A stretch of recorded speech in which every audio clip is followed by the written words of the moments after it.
DJI, you big tease, you give us this entirely new way of seeing the world from the sky, a 7x zoom or a 7x 162mm telephoto lens, ultimately giving us tons of compression, loads of parallax, a completely new perspective, amazing shots.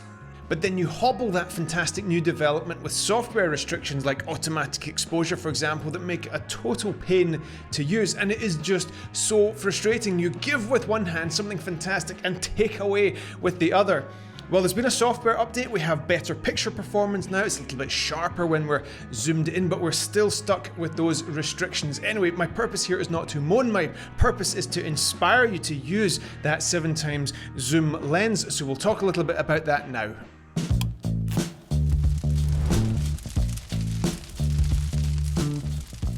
Stewart here, pleasure to talk to you as always. Now, the 162mm telephoto lens that we get with the Mavic 3 is, according to DJI, not intended for cinematic use. To be honest with you, if it's not intended for that on a $2,000 plus cinematic drone, I have no idea what it was intended for. Answers on a postcard. It comes in the form of an explore mode, shall we say, for location scouting.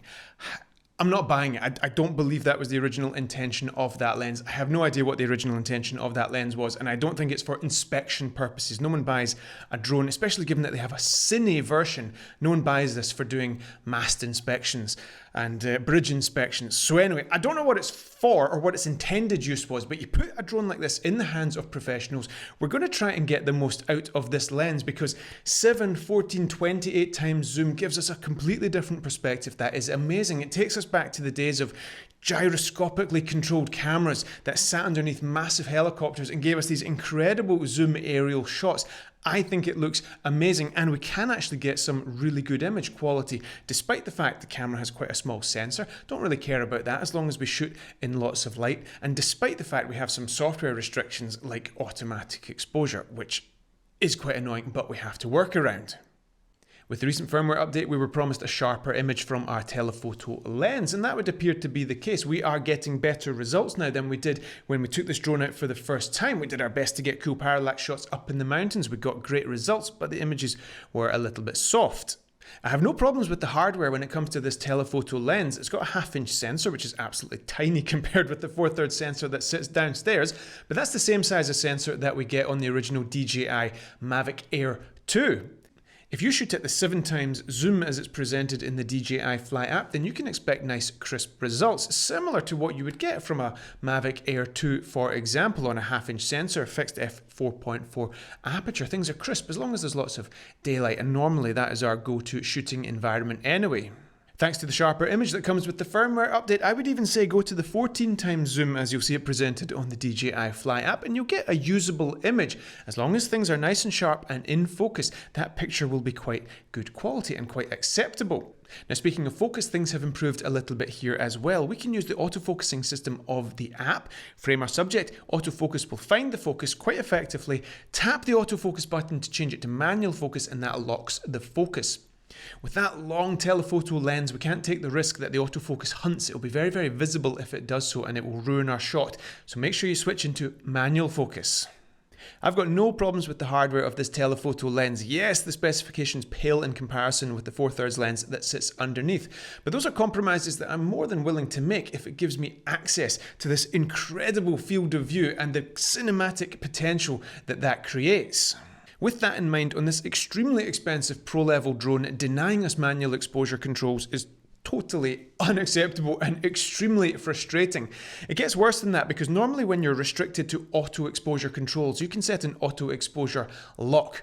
So you use the auto exposure to set your exposure, you dial in an EV compensation if you need to, and you hit the auto exposure lock. Bish bash bosh, you're done. It doesn't really matter that you don't have full manual control, but we can't even set an AE lock on this, which means we get these hideous auto exposure changes if the image moves from a bright part of the image to a darker part of the image.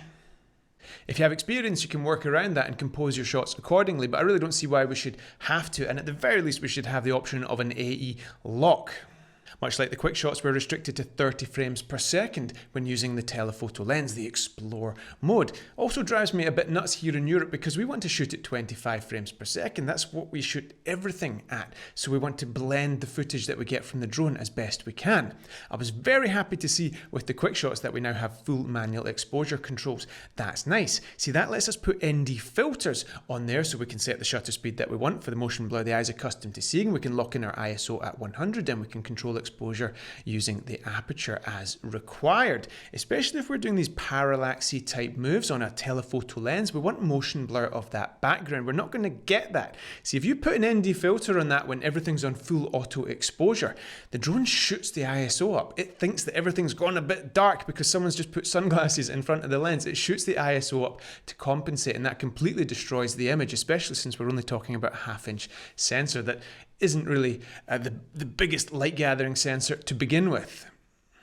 It's so frustrating to be so close to getting these magical results. You can see that we're able to get some quite good results here, but in fairness, that's with a tremendous amount of experience. Now, not everyone has that level of experience. They might just put this up with the telephoto lens and get awful results, quite frankly, largely in part to that horrible auto exposure that you're stuck with. Now, the other thing as well, coming back to this notion of what was that telephoto lens ever for? Well, Stuart, it wasn't for cinematic purposes, blah, blah, blah, blah, blah. I cannot see that that was the case. See, to give full credit to DJI, when you put that telephoto lens on, the controls, especially on the yaw stick, they're dialed all the way down so you can get beautiful control even though you're on such a long focal length. The longer the focal length, the harder it is to control a camera. If you've used a handheld gimbal, for example, and you go to an 85mm lens, it's really hard to keep your subject in the middle of the frame. You can get this perfectly. Just switch your controller to cine mode and you can do nice rotations around your subject, even on 14 times zoom, even 28 times zoom. I was able to get some good manual control, keeping a subject in the middle of the frame. That is absolutely astonishing.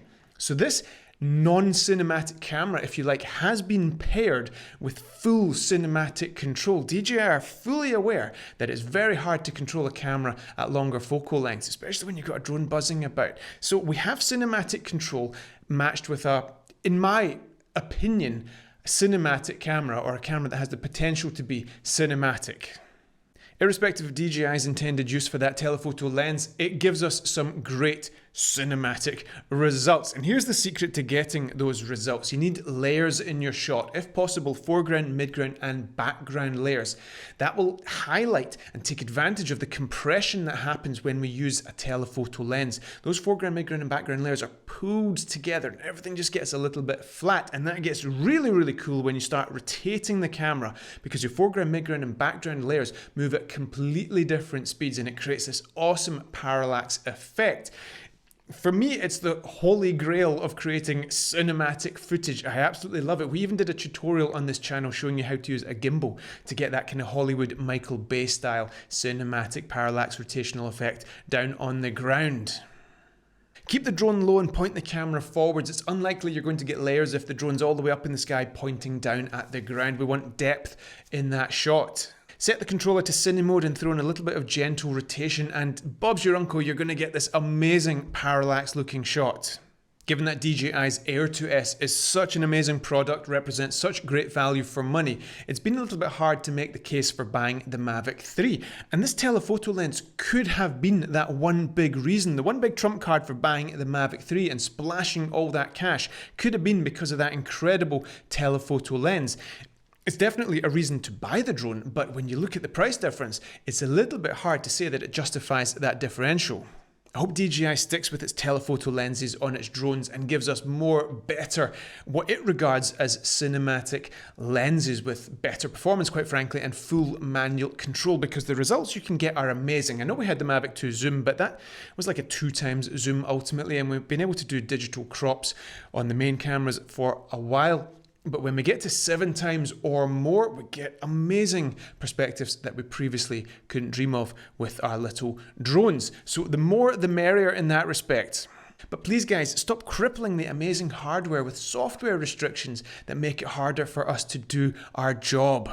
If you've been around for a while with us on the channel, we go back to the drone film guide days, you know our goal is to show you how to do more with less, make the most of the gear that you've got. So whatever labels people put on this telephoto lens, for us it's a tool that we're going to want to use to try and get those results. We actually have another video giving you 12 tips to get the most out of this lens. This was before the firmware upgrades that enhanced the performance of it.